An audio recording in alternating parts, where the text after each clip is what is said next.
আসসালামু আলাইকুম প্রিয় দর্শক, কেমন আছেন সবাই?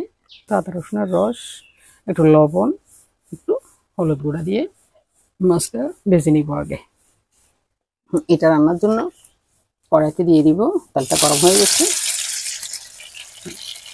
রান্নার জন্য এই যে এখানে লবণ আর হলুদ দিয়ে কাঁচকলাটা মেখে রাখছি।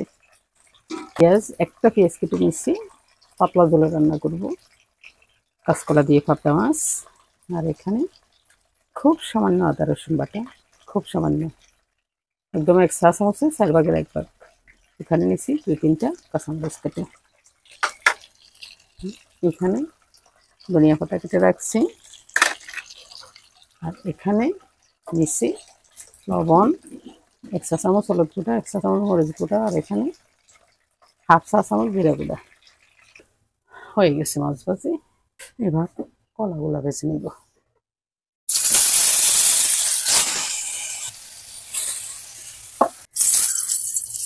মাছ কলা ফ্রাই করা তেলগুলা দিয়ে প্রথমে দিয়ে নিব আদা রসুন আর পেঁয়াজ। পেঁয়াজটা একটু লাল হয়ে আসছে, এখন দিব একটু পানি।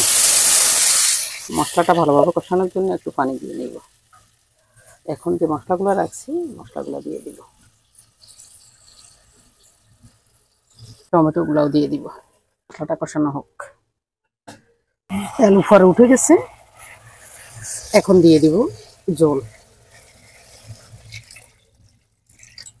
মাছের মধ্যে যে পরিমাণ ঝোল লাগবে ওইটুকু ঝোল দিয়ে দিব। যেহেতু মাছও ভাজি, কলা দিব, কলাটাও ভাজি, তাহলে পরিমাণ মতো ঝোলটাই দিয়ে দিব। ফুটে আসুক, তারপর দিব মাছ আর কলা। ঝোলটা ফুটে গেছে। এখন এই যে ভেজে রাখা কলা আর মাছ, পাবদা মাছ, এগুলো দিয়ে দিব।